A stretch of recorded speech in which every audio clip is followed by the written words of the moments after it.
ഒരു യൂണിവേഴ്സിറ്റിയൊക്കെ പരസ്യം ഇറക്കുന്ന കാലമായിരുന്നു. കണ്ണൂർ യൂണിവേഴ്സിറ്റിയുടെ ഒരു പരസ്യം ഈ ജൂൺ മാസത്തിൽ കണ്ടിരുന്നു. ഒരു ആൺകുട്ടിയും പെൺകുട്ടിയും കൂടെ പ്രേമിച്ച് നടക്കുന്നതാണ് അവർ പരസ്യമായിട്ട് പുറത്തിറക്കിയ സാധനം.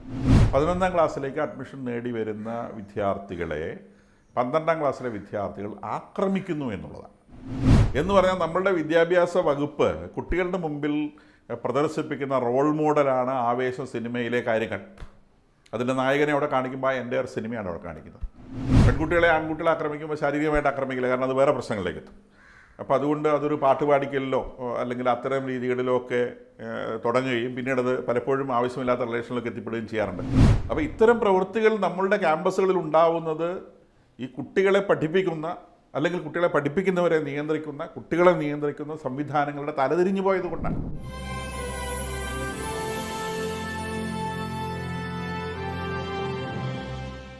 സൺഡേ ശാലമിലേക്ക് സ്വാഗതം. ഞാൻ ജോസ് ജോൺ മല്ലികശ്ശേരി. സമീക്ഷ.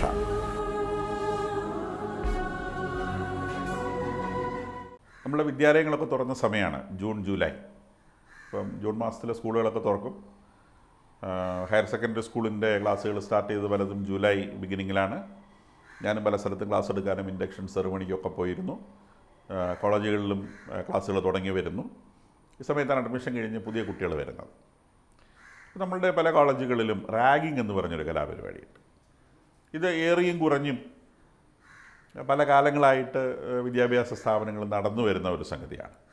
ഹോസ്റ്റലുള്ള സ്ഥലങ്ങളിൽ ഹോസ്റ്റലിലും, ഇനി ഹോസ്റ്റലില്ലാത്ത സ്ഥലങ്ങളിൽ കോളേജിലും അല്ലെങ്കിൽ സ്കൂളുകളിലും പതിവുണ്ടായിരുന്നില്ല, കോളേജുകളിലും ഒക്കെ ഇത് പലപ്പോഴും പരാതികൾ, ഞാനിടുന്ന കോളേജിലും പലപ്പോഴും എനിക്കിത്തരം ഇതുമായി ബന്ധപ്പെട്ട പരാതികൾ, പൈസ പിടിച്ചു പറിച്ചുകൊണ്ട് പോയി, അല്ലെങ്കിൽ പിന്നെ പിടിച്ചു നിർത്തി പാട്ട് പാടിച്ചു, ഇൻസൾട്ട് ചെയ്തു, ഇങ്ങനെ പലതരത്തിലുള്ള പരാതികൾ റാഗിങ്ങുമായി ബന്ധപ്പെട്ട് വരാറുണ്ട്. വളരെ കർക്കശമായ നടപടി സ്വീകരിക്കുന്ന ഒരു സ്ഥാപനം എന്ന നിലയിൽ ഞങ്ങളുടെ സ്ഥാപനത്തിൽ ഒരിക്കലും അത് ഗൗരവതരമായൊരു പ്രശ്നമായി വരാറില്ല.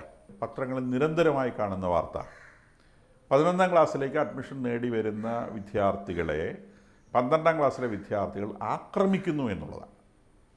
കാമ്പസ് വെച്ച് കുത്തി, കത്തി കൊണ്ട് പുറത്ത് മാർക്ക് ചെയ്തു, പിന്നെ വളരെ ഗൗരവതരമായ മാരകമായ രീതിയിൽ ആക്രമിച്ചു, പരിക്കേൽപ്പിച്ചു, അടിച്ചു എന്നൊക്കെ പറഞ്ഞുകൊണ്ടുള്ള വാർത്തകൾ ഒരു 6-7 വാർത്തകളെങ്കിലും പല സ്കൂളുകളിൽ നിന്നായി ശ്രദ്ധയിൽപ്പെടുകയുണ്ടായി. ഇത് വളരെ ശ്രദ്ധിക്കേണ്ട ഒരു വിഷയമാണ്. ഇത് 15 വയസ്സ്, 16 വയസ്സ്, 17 വയസ്സുള്ള കുട്ടികൾ അവരുടെ തൊട്ട് താഴെയുള്ള ആളുകളോട് കാണിക്കുന്ന വയലൻസാണ്. ഞാൻ മനസ്സിലാക്കിയിടത്തോളം ഇതിൻ്റെ പുറകിൽ പ്രവർത്തിക്കുന്ന പ്രധാന ഐറ്റം അസൂയയാണ്. ഒരു ജൂനിയർ ബാച്ചിൽ വരുന്ന കുറച്ച് സ്മാർട്ടായിട്ടുള്ള കുട്ടികളോടാണ് പലപ്പോഴും ഈ പ്രവൃത്തി സംഭവിക്കുക. അപ്പോൾ അതിൽ ആൺകുട്ടികളെ ആക്രമിക്കുന്നതാണ് നമ്മൾ കേട്ടിട്ടുള്ളത്. പെൺകുട്ടികളെയും ആക്രമിക്കാറുണ്ട്. പെൺകുട്ടികൾ തന്നെ, ആൺകുട്ടികളല്ല. പെൺകുട്ടികളെ ആൺകുട്ടികളെ ആക്രമിക്കുമ്പോൾ ശാരീരികമായിട്ട് ആക്രമിക്കില്ല, കാരണം അത് വേറെ പ്രശ്നങ്ങളിലേക്ക് എത്തും. അപ്പോൾ അതുകൊണ്ട് അതൊരു പാട്ട് പാടിക്കലിലോ അല്ലെങ്കിൽ അത്തരം രീതികളിലോ ഒക്കെ തുടങ്ങുകയും പിന്നീട് അത് പലപ്പോഴും ആവശ്യമില്ലാത്ത റിലേഷനിലേക്ക് എത്തിപ്പെടുകയും ചെയ്യാറുണ്ട്. ഞാൻ ആ മേഖലകളിലേക്ക് പോകുന്നില്ല. പെൺകുട്ടികളെ ആക്രമിച്ച പരാതികൾ എൻ്റെ അടുത്ത് വന്നിട്ടുണ്ട്. ടോയ്ലറ്റിലൊക്കെ വെച്ചാണ് പലപ്പോഴും സംഭവിക്കുക. അടിക്കുക വരെ ചെയ്തിട്ടതായിട്ടുള്ള പരാതികൾ എനിക്ക് കേൾക്കേണ്ടി വന്നിട്ടുണ്ട്. അത് പക്ഷേ ഒരു പെൺകുട്ടികൾ തമ്മിലുള്ള ഇഷ്യൂ ആയതുകൊണ്ട് പലപ്പോഴും അത് അധികം വളരാതെ അത് ഒതുങ്ങി തീർന്ന് പോകാണ്ട് പതിവ്. ആൺകുട്ടികൾ തമ്മിലുള്ള ഇഷ്യൂ പലപ്പോഴും അത് പിന്നെ ഒരു അടി കിട്ടുന്നു, അവൻ തിരിച്ചു കൊടുക്കാൻ ശ്രമിക്കുന്നു, അപ്പോൾ സീനിയേഴ്സ് കൂടുതൽ ശക്തമായി ആക്രമിക്കുന്നു. അങ്ങനെ ഇത് പലപ്പോഴും പിന്നെ പോലീസിലേക്ക് എത്തുക, അല്ല ആശുപത്രിയിലേക്ക് എത്തുന്ന ഒരു ലെവലിലേക്ക് എത്തുമ്പോഴാണ് പത്രവാർത്തകളൊക്കെ ആയിട്ട് വരുന്നത്. അത് ഒരു ദിവസം സംഭവിക്കുന്ന കാര്യമല്ല. അതൊരു സീരീസ് ഓഫ് പരിപാടികളുടെ അവസാനമാണ് ഈ വലിയ ആക്രമണത്തിൽ വരുന്നതും കേസാവുന്നതും ഹോസ്പിറ്റലിൽ എത്തുന്നതും. അപ്പോൾ ഇത് ആക്രമിക്കപ്പെടുന്നത് ഇൻവേരിയബിളി കുറച്ച് മിടുക്കരായിട്ടുള്ള കുട്ടികളായിരിക്കും. കാരണം അല്പം മിടുക്കുള്ളവനോടുള്ള മൂത്തവൻ്റെ അസൂയയാണ് പലപ്പോഴും ഈ അക്രമത്തിന് അടിസ്ഥാനമായി വരുന്നത്. അവൻ ശ്രദ്ധിക്കപ്പെടുന്നു, അല്ലെങ്കിൽ പിന്നെ പെൺകുട്ടികൾ അവനെ കൂടുതൽ ശ്രദ്ധിക്കുന്നു, അധ്യാപകർ കൂടുതൽ ശ്രദ്ധിക്കുന്നു, അല്ലെങ്കിൽ ഒറ്റ നോട്ടത്തിൽ ശ്രദ്ധിക്കപ്പെടുന്ന ആളാണ്, ഇവനിട്ട് 2 എണ്ണം കൊടുക്കണം എന്നുള്ള ഒരു മനസ്ഥിതിയാണ് പലപ്പോഴും ഇതിനകത്ത് പ്രവർത്തിക്കുന്നത്. വാസ്തവത്തിൽ ഇതിൻ്റെ ഒക്കെ പ്രചോദനമായിട്ട് വരുന്നത് ഞാൻ പല വീഡിയോകളിലും പറഞ്ഞിട്ടുള്ള വിദ്യാർത്ഥി പ്രസ്ഥാനങ്ങൾക്കൊക്കെ ഇതിനകത്ത് പങ്കുണ്ട്. ഇവരൊക്കെ ഇതിനെ പ്രൊട്ടക്റ്റ് ചെയ്യുന്നവരും പിന്നെ ഇതിന് ഒത്താശ പിടിക്കുന്ന ആളുകളൊക്കെ തന്നെയാണ്. ഇതിന് ഏത് ഭാഗത്ത് പിടിച്ചാൽ ലാഭം കിട്ടാൻ നോക്കും, പിന്നെ ആ രീതിയിൽ പ്രവർത്തിക്കുന്ന ആളുകളാണ്. അപ്പോൾ നമ്മൾ ഈ വയലൻസ് ശ്രദ്ധിക്കുമ്പോൾ എനിക്ക് വളരെ കൗതുകകരമായി തോന്നിയൊരു കാര്യം, ഇപ്രാവശ്യം ഗവൺമെൻറ് ഏജൻസിയായ വനിതാ ശിശുക്ഷേമ വകുപ്പ് വിദ്യാഭ്യാസ സ്ഥാപനങ്ങളുടെ തുറക്കലുമായി ബന്ധപ്പെട്ട്, നഴ്സറി സ്ഥാപനങ്ങളുടെയൊക്കെ 1ാം ക്ലാസ്സുകളുടെയൊക്കെ തുറക്കലുമായി ബന്ധപ്പെട്ട് പുറത്തിറക്കിയ ഒരു അഡ്വർടൈസ്മെൻ്റ് ഉണ്ട്. അഡ്വർടൈസ്മെൻറ്റിലുള്ളത് ആവേശം സിനിമയിലെ ഫഹദ് ഫാസിൽ എന്ന് പറഞ്ഞ ക്യാരക്ടറിനെ എടുത്തു വെച്ചിട്ടുള്ളത്.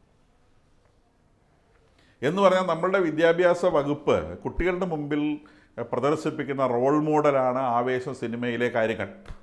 അതിൻ്റെ നായകനെ അവിടെ കാണിക്കുമ്പോൾ എൻ്റെ ഒരു സിനിമയാണ് അവിടെ കാണിക്കുന്നത്. എന്താ ആവേശം സിനിമയിലുള്ളത്? പഠനമാണോ? പഠനവുമായി ബന്ധപ്പെട്ട എന്തെങ്കിലും കാര്യം അതിനകത്തുണ്ടോ? ഒന്നുമില്ല. ഇവിടുന്ന് കുറച്ച് കുട്ടികൾ ബാംഗ്ലൂർ വിദ്യാഭ്യാസത്തിന് ചെല്ലുന്നതും അവരവിടെ ഒരു ഗുണ്ടാ സംഘവുമായി ബന്ധപ്പെട്ട് പ്രവർത്തിക്കുന്നതും മോരുമ്പള്ളം കുടിക്കുന്നത് പോലെ കള്ളു കുടിക്കുന്നതും അമ്മയുടെ പ്രായമുള്ള സ്ത്രീകളുമായി വിചാരത്തിൽ ഏർപ്പെടാൻ ശ്രമിക്കുന്നതും ഒരു ക്ലാസ്സിൽ പോലും കയറാതിരിക്കുന്നതും പരീക്ഷകളിൽ എഴുതി പരാജയപ്പെടുന്നതും അതിനെയൊക്കെ ഗ്ലോറിഫൈ ചെയ്യുന്നതുമായി കാണിച്ചിട്ടുള്ള അങ്ങേയറ്റം ആൻറ്റി സോഷ്യൽ ആക്ടിവിറ്റീസ് മാത്രം നിറച്ചു വെച്ചിട്ടുള്ള ഒരു സിനിമയാണത്. ആ സിനിമേനെയാണ് എടുത്തു വെച്ച് വനിതാ ശിശുക്ഷേമ വകുപ്പ് നമ്മുടെ കുഞ്ഞു പിള്ളേർക്ക് കാണിച്ചു കൊടുക്കുന്നത്. വിദ്യാഭ്യാസത്തെപ്പറ്റി വിദ്യാഭ്യാസം ഭരിക്കുന്ന വിദ്യാഭ്യാസ മന്ത്രിക്കും അതുമായി ബന്ധപ്പെട്ട ആളുകൾക്കും വിദ്യാഭ്യാസത്തെക്കുറിച്ചുള്ള ധാരണയാണിത്. കണ്ണൂർ യൂണിവേഴ്സിറ്റിയുടെ ഒരു പരസ്യം, ഒരു യൂണിവേഴ്സിറ്റിയൊക്കെ പരസ്യം ഇറക്കുന്ന കാലമായിരുന്നു. കണ്ണൂർ യൂണിവേഴ്സിറ്റിയുടെ ഒരു പരസ്യം ഈ ജൂൺ മാസത്തിൽ കണ്ടിരുന്നു. ഒരു ആൺകുട്ടിയും പെൺകുട്ടിയും കൂടെ പ്രേമിച്ച് നടക്കുന്നതാണ് അവർ പരസ്യമായിട്ട് പുറത്തിറക്കിയ സാധനം. നിർഭാഗ്യവശാൽ മൂവാറ്റുപുഴയുടെ ഒരു കോളേജും സമാനമായൊരു പരസ്യം ഇറക്കിയതായിട്ട് ഞാൻ കണ്ടു. അവർ പിന്നെ പിറ്റേ ദിവസം അത് പിൻവലിച്ച് മാപ്പൊക്കെ പറയുന്നുണ്ടായി. എന്തായാലും കോളേജ് എന്ന് പറഞ്ഞാൽ പ്രേമിക്കാനുള്ളൊരു സ്ഥലമാണ്, അല്ല കള്ളു കുടിക്കാനുള്ള സ്ഥലമാണ്, തെമ്മാടത്തിന് കാണിക്കാനുള്ള സ്ഥലമാണ്, തല്ലുകൂടാനുള്ള സ്ഥലമാണ്. ഇത് ഔദ്യോഗികമായ ഏജൻസികൾ തന്നെ ഇങ്ങനെ പറയുമ്പോൾ കുട്ടികളിങ്ങനെ പ്രവർത്തിച്ചില്ലെങ്കിലല്ലേ അത്ഭുതമുള്ളൂ. കുട്ടികൾക്ക് നേർവഴി കാണിച്ചു കൊടുക്കേണ്ട തലപ്പത്തിരിക്കുന്നവൻ്റെ തല തിരിഞ്ഞായിരിക്കുന്നെങ്കിൽ പിന്നെ കുട്ടികളെ കുറ്റം പറഞ്ഞിട്ട് കാര്യമുണ്ടോ? അപ്പോൾ ഇത്തരം പ്രവൃത്തികൾ നമ്മളുടെ ക്യാമ്പസുകളിൽ ഉണ്ടാവുന്നത് ഈ കുട്ടികളെ പഠിപ്പിക്കുന്ന അല്ലെങ്കിൽ കുട്ടികളെ പഠിപ്പിക്കുന്നവരെ നിയന്ത്രിക്കുന്ന കുട്ടികളെ നിയന്ത്രിക്കുന്ന സംവിധാനങ്ങളുടെ തലതിരിഞ്ഞു പോയത് കൊണ്ടാണ്. വിദ്യാഭ്യാസത്തിൻ്റെ പ്രാഥമിക ലക്ഷ്യം എന്ന് പറയുന്നത് നല്ലൊരു മനുഷ്യൻ രൂപപ്പെടുത്തിയെടുക്കുക എന്നുള്ളതാണ്. പിന്നെ പുതിയ കാലഘട്ടത്തിൻ്റെ പ്രത്യേകത എന്ന നിലയിൽ അതുകൊണ്ടൊരു തൊഴിൽ കണ്ടെത്താനും സാധിക്കണം. അപ്പോൾ ഒരു നല്ല മനുഷ്യനെ രൂപപ്പെടുത്തുകയും ആ വിദ്യാഭ്യാസത്തിൻ്റെ ഗുണം ഉപയോഗിച്ച് ഒരു തൊഴിൽ കണ്ടെത്താൻ സാധിക്കുകയും ചെയ്യുന്നിടത്താണ് വിദ്യാഭ്യാസത്തിൻ്റെ ഉദ്ദേശം പൂർത്തീകരിക്കപ്പെടുന്നത്. ഇന്ന് ഏത് തൊഴിൽ മേഖലയിലും ഗവൺമെൻറ് ഏജൻസികൾ ഇപ്പോൾ പുറകെ കൂടെ കയറുന്ന കാര്യമല്ല പറയുന്നത്. ഒരു റിക്രൂട്ടിംഗ് ഏജൻസി, കമ്പീറ്റൻ്റ് ആയിട്ടുള്ള ഒരു ഏജൻസി ഒരാളെ നിയമിക്കുന്നതിന് മുൻപ് ആദ്യം പരിശോധിക്കുന്നത് അവൻ്റെ സ്വഭാവമാണ്. എല്ലാ പ്രൈവറ്റ് മേഖലകളിലും പ്രൈവറ്റ് സ്ഥാപനങ്ങളിലും ഒരിടത്തും നേരിട്ടുള്ള അപ്പോയിൻമെൻറ്റുകളില്ല, റിക്രൂട്ടിംഗ് ഏജൻസികളുണ്ട്. റിക്രൂട്ടിംഗ് ഏജൻസികൾ ആവശ്യമുള്ള ഒരു സ്ഥാപനത്തിന് ആളുകളെ ആവശ്യമുണ്ടെങ്കിൽ അവർ റിക്രൂട്ടിംഗ് ഏജൻസികളെ അറിയിക്കും. അതുതന്നെ ഒരു വ്യവസായമാണ്. റിക്രൂട്ടിംഗ് ഏജൻസികൾ എന്ന് പറയുന്നൊരു വ്യവസായമാണ്. അവർ ആ സ്ഥാപനത്തിലേക്ക് 50 ജീവനക്കാരെ ആവശ്യമുണ്ടെങ്കിൽ 50 ജീവനക്കാരെ അവർ റിക്രൂട്ട് ചെയ്ത് ഈ സ്ഥാപനത്തിന് നൽകുകയാണ് ചെയ്യുക. 2 അഡ്വാൻറ്റേജ് ഉണ്ട്. ഒന്ന്, സ്ഥാപനത്തിന് നേരിട്ട് റിക്രൂട്ട്മെൻറ്റ് നടത്തുന്നില്ല, അതുകൊണ്ട് അവനെ പിരിച്ചു വിട്ടാൽ സ്ഥാപനത്തോട് ഇവർക്ക് ചോദിക്കാൻ പറ്റില്ല. 2, റിക്രൂട്ട്മെൻറ്റ് എന്ന് പറയുന്ന വളരെ കോംപ്ലിക്കേറ്റഡ് ആയിട്ടുള്ള പ്രോസസ്സ്. അതായത് ഈ ഉദ്യോഗാർത്ഥിയെ പരിശോധിക്കേണ്ടതുണ്ട്. ഈ ഉദ്യോഗാർത്ഥിയുടെ സ്വഭാവം പരിശോധിക്കാൻ ഈ റിക്രൂട്ടിംഗ് ഏജൻസികൾക്ക് അവൻ്റെ വീട്ടിൽ പോവുകയോ നാട്ടിൽ പോവുകയോ ഒന്നും ചെയ്യേണ്ട ആവശ്യമില്ല. അവരുടെ മുൻപിലിരിക്കുമ്പോൾ അവൻ്റെ 10ാം ക്ലാസ് സർട്ടിഫിക്കറ്റ് മുതലുള്ള സർട്ടിഫിക്കറ്റുകൾ, എൻ്റെ സർട്ടിഫിക്കറ്റുകൾ മാത്രം നിങ്ങൾ വിചാരിക്കരുത്, ഓരോ വർഷത്തെയും മാർക്ക് ലിസ്റ്റുകൾ അവർ പരിശോധിക്കും. ആ മാർക്ക് ലിസ്റ്റുകളിൽ മാർക്കുകളിൽ വന്നിട്ടുള്ള ഗ്രഡേഷൻ, എന്തുകൊണ്ട് ഇതിന് മാർക്ക് കുറഞ്ഞു എന്നുള്ള ചോദ്യങ്ങൾ, അത്തരം ചോദ്യങ്ങൾക്ക് ലഭിക്കുന്ന ഉത്തരങ്ങൾ, അത് വെച്ചുകൊണ്ട് അവൻ്റെ സ്വഭാവം അവർ അസസ് ചെയ്യും. നല്ല സ്വഭാവമില്ലാത്തവൻ ഏത് റാങ്ക് മേടിച്ചാലും ഒരു സ്ഥലത്ത് അപ്പോയിൻമെൻറ്റ് കിട്ടില്ല. ഒരുത്തൻ തെമ്മാടിയായിരുന്നോ, അവൻ അഥവാ നല്ല വിദ്യാർത്ഥിയായിരുന്നു എന്നുള്ളത് ഈ റിക്രൂട്ടിംഗ് ഏജൻസിയുടെ മുൻപിലിരിക്കുമ്പോൾ അവനിൽ നിന്ന് തന്നെ അവർക്ക് വായിച്ചെടുക്കാൻ സാധിക്കും. ഈ പറയുന്ന ജൂനിയർ വിദ്യാർത്ഥിയെ തല്ലിയവനും ഒന്നും ഭാവിയിൽ ഒരു ഇൻ്റർവ്യൂവിലൂടെ കടന്നു പോകുമ്പം ഞാൻ അവനെ തല്ലിയെന്ന് പറയേണ്ട ആവശ്യമില്ല. റിക്രൂട്ടിംഗ് ഏജൻസികൾക്ക് അത് വായിച്ചെടുക്കാൻ പറ്റും. അതിനുള്ള സാമർഥ്യം അവർക്കുണ്ട്. അപ്പോൾ ഇത്തരം ട്രെയിനിങ് നമ്മുടെ വിദ്യാർത്ഥികൾക്ക് ലഭിച്ചതുകൊണ്ട് ഒരു പ്രയോജനവുമില്ല എന്നുള്ളതാണ് സത്യം. ഒരു ക്യാമ്പസിലേക്ക് പുതുതായി റിക്രൂട്ട് ചെയ്യപ്പെട്ട് വരുന്ന വിദ്യാർത്ഥികളെ മറ്റവൻ അന്വേഷിക്കേണ്ട ആവശ്യമില്ല. ആരൊക്കെയാണ് വരുന്നതെന്ന് നോക്കി ഗേറ്റിൽ വായി പൊളിച്ച് നിൽക്കേണ്ട ആവശ്യമില്ല. അത്തരം സാഹചര്യങ്ങൾ സൃഷ്ടിക്കപ്പെടുന്നത് അങ്ങേയറ്റം ഇൻഡിസിപ്ലിനാണ്. ഏത് വിദ്യാഭ്യാസത്തിൻ്റെയും ഏറ്റവും കാതലായ വിഷയം ഡിസിപ്ലിൻ അഥവാ അച്ചടക്കം എന്ന സംഗതിയാണ്. അച്ചടക്കമില്ലാതെ വിദ്യാഭ്യാസമില്ല. അല്ലാതെ ടെക്സ്റ്റ് പുസ്തകങ്ങളിലെ നോളജുകൾ, വളരെ സമർത്ഥരായ അധ്യാപകർ, ഇതിൻ്റെയൊക്കെ ഏറ്റവും പ്രാഥമികമായ കാര്യം, ഒന്നാമത് കടന്നു വരേണ്ട സ്റ്റെപ്പ് അച്ചടക്കം എന്നുള്ള സ്റ്റെപ്പാണ്. അച്ചടക്കമില്ലാതെ ഒരു വിദ്യാഭ്യാസ സ്ഥാപനം കൊണ്ടുനടക്കാൻ പറ്റില്ല. ഒരു വിദ്യാർത്ഥിക്ക് നല്ലൊരു വിദ്യാർത്ഥിയാവാനാവില്ല, വിദ്യാഭ്യാസം നേടാനുമാവില്ല. അതിന് ഏറ്റവും പ്രാഥമികമായി വേണ്ടത് അച്ചടക്കം എന്നൊരു സംഗതിയാണ്. അതുകൊണ്ടാണ് മിലിറ്ററിയിലൊക്കെ അത്രയും കർക്കശമായ അച്ചടക്കം അവർ പാലിക്കുന്നത്. കാരണം റിസൾട്ട് അതുപോലെ വരണം. അച്ചടക്കം ഇല്ലെന്നുണ്ടെങ്കിൽ തലയ്ക്കകത്ത് ബുള്ളറ്റ് കയറും. ജീവിതത്തിലും അങ്ങനെ തന്നെയാണ്. അപ്പോൾ നമ്മളുടെ ഈ സംഗതിയിൽ ഇപ്പോൾ അതിന് ഈ ആവേശം സിനിമയുടെ ഒരു ഇമ്പാക്റ്റ് നമുക്ക് മനസ്സിലാക്കണമെങ്കിൽ പല സ്ഥലങ്ങളിലും ഇന്നാളൊക്കെ പല സ്കൂളുകളിലും അവർ ഗസ്റ്റായിട്ട് വിളിക്കുന്ന തൊപ്പി എന്ന് പറയുന്ന ഒരു യൂട്യൂബ് താരത്തെയാണ്. യൂട്യൂബ് താരങ്ങൾ ഇപ്പോൾ വളരെ പോപ്പുലറാണ്. കുട്ടികൾ ഫോണിൻ്റെ മുമ്പിൽ ഇരുന്നുകൊണ്ട് നമുക്കൊന്നും അറിയുന്ന ആളല്ല തൊപ്പി, ഒന്നും നമുക്കറിയുന്ന ആളല്ല. അപ്പോൾ അയാളൊരു സ്കൂളിലെത്തുമ്പോൾ അയാൾ ഒരു ടൗണിലൊക്കെ എത്തിക്കഴിഞ്ഞാൽ സ്കൂൾ വിദ്യാർത്ഥികളാണ് 5000-10,000 പേരാണ് ഇവനെ കാണാൻ വേണ്ടിയിട്ട് സ്കൂൾ കട്ട് ചെയ്ത് അങ്ങ് പോകുന്നത്. ഇപ്പോൾ ഈ ദിവസങ്ങളിൽ പത്രങ്ങളിൽ കണ്ടൊരു വാർത്ത, ഒരു ഗുണ്ട, പ്രൊഫഷണൽ ഗുണ്ട, അവൻ എന്തോ ഒരു കാര്യത്തിന് ജയിലിലെ കാപ്പായോ ഗീപ്പായോ ഏതാണ്ട് പറഞ്ഞ് ജയിലിൽ കൊണ്ട് പിടിച്ചിട്ട് അവൻ തിരിച്ചു വരുമ്പോൾ അവൻ്റെ ബർത്ത്ഡേ സെലിബ്രേഷൻ അവൻ ആഘോഷിക്കാൻ ഉദ്ദേശിക്കുന്നു തേക്കിൻകാട് മൈതാനത്ത്, തൃശ്ശൂർ പട്ടണത്തിൻ്റെ നടുക്ക്. അവൻ ഇൻസ്റ്റഗ്രാം പേജിലെ ഫോളോവേഴ്സായിട്ട് വന്നത് മുഴുവൻ വിദ്യാർത്ഥികളും ചെറുപ്പക്കാരുമാണ്. എങ്ങനെ ഇത്തരം ഒരു ക്യാരക്ടർ സമൂഹത്തിലെ ആളുകളുടെ ആകർഷണ കേന്ദ്രമായി മാറുന്നു? അതിന് പ്രധാന കാരണം ഗുണ്ടായിസത്തെ ഗ്ലോറിഫൈ ചെയ്യുന്ന സിനിമകളും അതിനെ സപ്പോർട്ട് ചെയ്യുന്ന മറ്റ് സമൂഹത്തിലെ പ്രസ്ഥാനങ്ങളുമാണ്.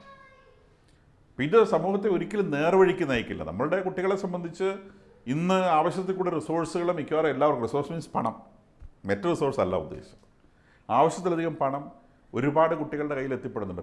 ബോത്ത് പാരൻസ് വർക്കിംഗ്, കുട്ടികൾക്ക് എന്ത് വേണമെങ്കിലും വാങ്ങിച്ചു കൊടുക്കാൻ തയ്യാറാണ്. അവർക്ക് നല്ല സ്വഭാവം ഗെയിൻ ചെയ്യേണ്ട കാര്യങ്ങളെക്കുറിച്ച്, ട്രെയിനിങ്ങിനെക്കുറിച്ച് 90% പാരൻസിനും യാതൊരു ധാരണയുമില്ല. അവനെ ഒരു വലിയ സ്കൂളിൽ കൊണ്ട് ചേർത്തു, പിന്നെ അവൻ എപ്പോഴും പുസ്തകത്തിന് മുമ്പിൽ ഇരിക്കുന്നുണ്ട് എന്ന് മനസ്സിലാക്കിയാൽ എല്ലാം ആയി എന്നാണ് വിചാരം. ജീവിതത്തിലെ ട്രെയിനിങ് ലഭിക്കേണ്ടതിനെക്കുറിച്ച് യാതൊരു ധാരണയും മോഡേൺ ജനറേഷനിലെ പാരൻസിനില്ല. അവരിങ്ങനെ ജോലി ചെയ്യുന്നു, അവരുടെ ആ ജോലിക്കൊത്ത പണം അത് പരമാവധി ഉണ്ടാക്കാൻ ശ്രമിക്കുന്നു. എന്ന് പറഞ്ഞാൽ ഒരുപാട് പണം കിട്ടുന്നു എന്നല്ല ഉദ്ദേശിച്ചത്, ഓരോരുത്തർക്ക് അവരുടെ തൊഴിലിനനുസരിച്ചേ കിട്ടും. അപ്പോൾ ആ തൊഴിലിനനുസരിച്ച് പരമാവധി ഉണ്ടാക്കിയെടുക്കാൻ ശ്രമിക്കുന്നു. വാസ്തവത്തിൽ ഈ പണം ഉണ്ടാക്കുന്നത് മുഴുവൻ ഈ കുട്ടിക്ക് വേണ്ടിയാണ്. പക്ഷേ ഈ കുട്ടി എങ്ങനെയാണ് മോൾഡ് ചെയ്യപ്പെട്ട് വരുന്നത് എന്നതിനെ സംബന്ധിച്ച് പാരൻറ്റിന് യാതൊരു ധാരണയുമില്ല. മനഃപൂർവ്വം ചെയ്യുന്നതല്ല, പാരൻസിനെ കുറ്റപ്പെടുത്താൻ വേണ്ടി പറയുന്നതുമല്ല. പക്ഷേ നമ്മൾ വളർത്തിക്കൊണ്ടുവരുന്ന ഈ സാധനം ഇത് ഏത് തരത്തിലാണ്? ഇത് ആവേശ സിനിമയിലെ കുട്ടികൾ വളരുന്ന പോലെയാണ് വളരുന്നത്. ആവേശ സിനിമയിലെ 3 കുട്ടികളെ കാണിക്കുന്നുണ്ട്. ആ കുട്ടികൾ പിന്നെ ബാംഗ്ലൂരിൽ ചെന്നിട്ട് ഒരു ഗുണ്ടാ സംഘത്തിൽപ്പെട്ടാണ് അവരുടെ അവിടുത്തെ പിന്നെ ഗ്രോത്ത് നടക്കുന്നത്. ഇവിടെ ഇവരെ ഫിനാൻഷ്യലി സപ്പോർട്ട് ചെയ്യുന്ന ആളുകൾക്ക് ഇതിനെക്കുറിച്ച് യാതൊരു ധാരണയില്ല. ഇവർ ചോദിക്കുമ്പോൾ അത്യാവശ്യം കുറച്ച് പണം അയച്ചു കൊടുക്കുന്നു എന്നല്ലാതെ കുട്ടികളോട് പോയിട്ട് ഭയങ്കരമായിട്ട് എഞ്ചിനീയറിംഗ് പഠിക്കാമെന്നാണ് അവർ ധരിക്കുന്നത്. ഇത് പലപ്പോഴും നമ്മളുടെ വീടുകളിലൊക്കെ സംഭവിക്കുന്ന കാര്യം തന്നെയാണ്. നമ്മുടെ വീട്ടിൽ നിന്ന് ഇറങ്ങിപ്പോകുന്ന കുട്ടികൾ ചുരുക്കം പേരെങ്കിലും ഇൻസ്റ്റഗ്രാമിലൂടെയോ മറ്റതുപോലത്തെ സാധനങ്ങളുടെയൊക്കെ ഫോളോ ചെയ്ത് ഇതുപോലത്തെ ആൻറ്റി സോഷ്യൽ എലമെൻസിൻ്റെ ആരാധകരായി തീരുകയും ഭാവിയിൽ വലിയ കുഴപ്പങ്ങളിൽ പോയി ചാടുകയും ചെയ്യും. അല്ലെങ്കിൽ കുഴപ്പത്തിലൊന്നും പോയി ചാടിയില്ലെങ്കിലും ഒന്നും ആവാതാവുകയെങ്കിലും ചെയ്യും. ജീവിതത്തിൽ നമ്മൾ ക്ലച്ച് പിടിക്കാൻ എന്നൊരു സാധനമുണ്ടല്ലോ, അതിലേക്ക് എത്തിപ്പെടാതായി പോകും. അപ്പോൾ കുട്ടികളുടെ മേലെ ഒരു പ്രത്യേക ശ്രദ്ധ ആവശ്യമുണ്ട്. ഞാൻ ആദ്യമേ പല വീഡിയോസിലും ഞാൻ സൂചിപ്പിച്ചതുപോലെ നമ്മളുടെ പൊതുസമൂഹത്തിലെ വിദ്യാഭ്യാസത്തെ നിയന്ത്രിക്കുന്ന ആളുകൾക്ക് വിദ്യാഭ്യാസത്തെക്കുറിച്ച് യാതൊരു ധാരണയുമില്ല. നമ്മുടെ എല്ലാ അക്കാഡമിക് ബോഡീസിലും ഇരിക്കുന്ന രാഷ്ട്രീയക്കാർ അപ്പോയിൻ്റ് ചെയ്ത ആളുകളാണ്. രാഷ്ട്രീയക്കാർ അപ്പോയിൻ്റ് ചെയ്യുന്ന ആൾ നിങ്ങൾക്ക് എല്ലാവർക്കും അറിയാവുന്നതുപോലെ ഒരു സ്കൂളിലെ വിദ്യാർത്ഥി നേതാവ് എന്ന് പറയുന്നത് ഏറ്റവും മോശപ്പെട്ട വിദ്യാർത്ഥിയായിരിക്കും. ഒരു അധ്യാപക സംഘടനയിലെ ഏറ്റവും തലപ്പത്തിരിക്കുന്ന ആളുകളെല്ലാവരും, അധ്യാപക സംഘടനയുടെ ഒഫീഷ്യൽ സ്ഥാനങ്ങളിലിരിക്കുന്ന എല്ലാവരും ഏറ്റവും മോശം അധ്യാപകരായിരിക്കും. ഏറ്റവും നല്ല അധ്യാപകരാണ്. ഞാൻ അധ്യാപകനായിട്ട് റിട്ടയർ ചെയ്തതാണ്, അതുകൊണ്ട് പറയുന്നു. അതുപോലെ ഒരു തൊഴിൽ സംഘടനയുടെ തലപ്പത്തിരിക്കുന്ന ആൾ ആ തൊഴിലിൽ ഏറ്റവും മോശപ്പെട്ട ആളായിരിക്കും, ആ തൊഴിൽ ചെയ്യാത്ത ആളായിരിക്കും. അപ്പോൾ ഈ പറഞ്ഞ ആളുകളാണ് പിന്നീട് ഭരണത്തിലൊക്കെ കയറി ഇരുന്ന് കാര്യങ്ങൾ നടത്തുന്നത്. അക്കാഡമിക് ബോഡീസിൽ, യൂണിവേഴ്സിറ്റികളിലെ അക്കാഡമിക് കൗൺസിലുകളിലും അക്കാഡമിക് ബോഡികളിലൊക്കെ ഇരിക്കുന്ന രാഷ്ട്രീയക്കാരായ അധ്യാപകരാണ്. ഇവർക്ക് അക്കാഡമിക്സുമായിട്ട് യാതൊരു ബന്ധവുമില്ല. കുട്ടികളെ പഠിപ്പിക്കുന്നവരല്ല, സിലബസ് എന്താണെന്ന് അറിയില്ല, പഠിപ്പിച്ച വിഷയം അന്ന് പഠിച്ച് പാസ്സായ ദിവസം പുസ്തകം മടക്കി വെച്ചവരാണ്. പലരും പ്രോപ്പർലി അപ്പോയിൻറ്റഡ് അല്ല, പിൻവാതിലിലൂടെ നിയമനം നേടി വരുന്നവരാണ്. ഇവരൊക്കെ നിയന്ത്രിക്കുന്ന ഈ അക്കാഡമിക് അറ്റ്മോസ്ഫിയറിൽ നിൽക്കാൻ പറ്റാത്തത് കൊണ്ട് നമ്മുടെ വിദ്യാർത്ഥികളിൽ വലിയൊരു പങ്ക് അക്കാഡമിക്സൊക്കെ ഭംഗിയായിട്ട് നടക്കുന്ന വിദേശ രാജ്യങ്ങളിൽ കുടിയേറി പോകുന്നതെന്നും നമ്മളുടെ ഭരണത്തിരിക്കുന്ന ചില യോഗ്യന്മാർ പറയുകയുണ്ടായി. കാരണം അവരുടെയൊക്കെ മക്കളെ അവർ വിദേശത്ത് വിട്ടാണ് പഠിപ്പിക്കുന്നത്. നമ്മുടെ മുഖ്യമന്ത്രിയുടെ അടക്കം മക്കൾ വിദ്യാഭ്യാസം നേടുന്നത് വിദേശത്ത് പോയിട്ടാണ്. ഇവിടുത്തെ വിദ്യാഭ്യാസമൊക്കെ നല്ല കണ്ടീഷനിലാക്കി വെച്ചിട്ടുള്ളത് കൊണ്ട് ആളുകൾ പഠിക്കണമെങ്കിൽ വിദേശത്ത് പോകണമെന്ന് നമ്മുടെ ഈ പിന്നെ ഭരണതലപ്പത്തിരിക്കുന്ന ആളുകൾക്ക് അറിയാം. അവരുടെ കയ്യിൽ ഇഷ്ടംപോലെ പൈസ ഉണ്ടല്ലോ. നമ്മുടെ കയ്യിൽ പൈസ ഇല്ലാത്ത നമ്മുടെ പിള്ളേർ ഈ സ്കൂളുകളിൽ പഠിച്ചേ പറ്റും. ഓരോരുത്തരും അവരവരുടെ കുട്ടികളുടെ മേലൊരു ശ്രദ്ധയുണ്ടാവണം. മറ്റു മനുഷ്യരെ ആക്രമിക്കുന്നത് ഏറ്റവും നീചമായ പ്രവൃത്തിയാണ്. ഒരു മനുഷ്യന് ദൈവം ആരോഗ്യം നൽകിയിരിക്കുന്നത് മറ്റുള്ളവരെ പ്രൊട്ടക്റ്റ് ചെയ്യാനാണ്, ആക്രമിക്കാനല്ല.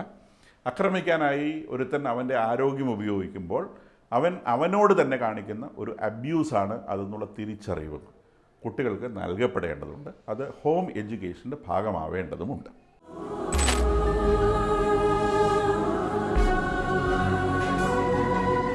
സമീക്ഷ ഇവിടെ അവസാനിക്കുന്നു. വീണ്ടും മറ്റു ചില വിഷയങ്ങളുമായി അടുത്ത ആഴ്ച നമുക്ക് കാണാം.